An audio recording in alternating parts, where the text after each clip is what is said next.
আসসালামু আলাইকুম সবাইকে নিউজ রুম ইউটিউব চ্যানেলটির পক্ষ থেকে স্বাগতম। আশা করছি আপনারা সবাই খুব ভালো আছেন। যারা যারা কমিটির মাধ্যমে নিয়োগ পেয়েছেন তারা কিন্তু এখনও পর্যন্ত বদলির যে বিজ্ঞপ্তিটা সেটা পাননি এবং আপনার কোনো সুখবর আপনাদের জন্য আজও পর্যন্ত আসেনি বদলি বিষয়। এবং যারা এনটিআরসির মাধ্যমে সুপারিশ প্রাপ্ত হয়েছে, নিয়োগ প্রাপ্ত হয়েছেন, তারাই শুধু বদলির হতে পারবেন এমন একটা কিন্তু প্রজ্ঞাপন কিছুদিন আগে কিন্তু জারি হয়েছিল মন্ত্রণালয় থেকে। তো এটা নিয়ে কিন্তু যারা কমিটির মাধ্যমে নিয়োগ পেয়েছেন তারা কিন্তু আন্দোলন করে আসছিলেন যে সর্বজনীন বদলিটা চালু করার জন্য। অবশেষে আপনাদের মনের আশা পূরণ হতে যাচ্ছে। কারণ দেখেন, সর্বজনীন ও এনটিআরসি সুপারিশপ্রাপ্ত শিক্ষকদের বদলি এখন এক সপ্তাহে, তার মানে দুটোটাই একই দিন থেকে শুরু হবে। পুরো ভিডিওটি না টেনে সম্পূর্ণ দেখবেন এবং এই চ্যানেলে যদি আপনি নতুন দর্শক হয়ে থাকেন চ্যানেলটি এখনই সাবস্ক্রাইব করে দিয়ে আমাদের সাথে যুক্ত থাকবেন। কারণ এনটিআরসি রিলেটেড এবং শিক্ষা সংক্রান্ত বিভিন্ন খবর এই চ্যানেলে আমরা সবার আগে আপলোড দিয়ে থাকি। দেখেন, সর্বজনীন ও এনটিআরসি সুপারিশপ্রাপ্ত শিক্ষকদের বদলি এক সপ্তাহে। দৈনিক শিক্ষা প্রকাশিত হয়েছে 25 অক্টোবর 2025 9টা 21 চলেন আমরা বিস্তারিত জানি। মহাশী অধিদপ্তর সূত্রে জানা গেছে, এটুআই কর্তৃপক্ষ অধিদপ্তর থেকে ফিরে গিয়ে বিষয়টি লিখিতভাবে জানাতে চেয়েছেন। এখন পর্যন্ত তাদের অফিসিয়াল সিদ্ধান্ত পাওয়া যায়নি। আশা করা হচ্ছে চলতি সপ্তাহে এই সংক্রান্ত আনুষ্ঠানিক প্রক্রিয়ায় পাওয়া যাবে।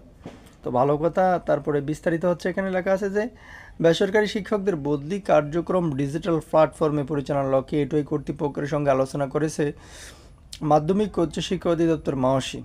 আলোচনার পর এটুআই কর্মকর্তারা অধিদপ্তরে এসে সফটওয়্যার উন্নয়ন বিষয়ে মত বিনিময় করেন। এই সপ্তাহে বদলি সফটওয়্যার তৈরির কাজ শুরু হবে বলে আশা সংশ্লিষ্টদের। একই সঙ্গে সর্বজনীন বদলিও সফটওয়্যার হতে পারে বলে ইঙ্গিত পাওয়া যাচ্ছে। মাধ্যমিক উচ্চশিক্ষা অধিদপ্তরের মাসিক একাধিক কর্মকর্তা দৈনিক আমাদের বার্তাকে এই তথ্য জানিয়েছেন। মহাশয় অধিদপ্তর সূত্রে জানা গেছে, এটুআই কর্তৃপক্ষ অধিদপ্তর থেকে ফিরে গিয়ে বিষয়টি লিখিতভাবে জানাতে চেয়েছেন। এখন পর্যন্ত তাদের অফিসিয়াল সিদ্ধান্ত পাওয়া যায়নি। আশা করা হচ্ছে চলতি সপ্তাহে এই সংক্রান্ত আনুষ্ঠানিক প্রক্রিয়া পাওয়া যাবে।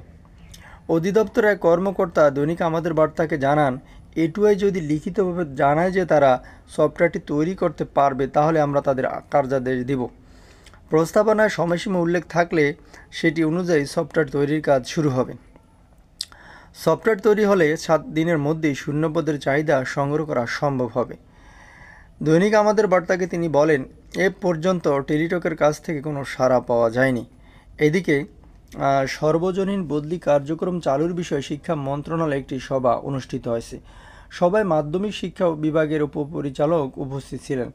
সেখানে সর্বজনীন বদলি চালুর বিষয়ে ইঙ্গিত দেওয়া হলেও এখনও অফিসিয়াল কোনো চিঠি জারি হয়নি।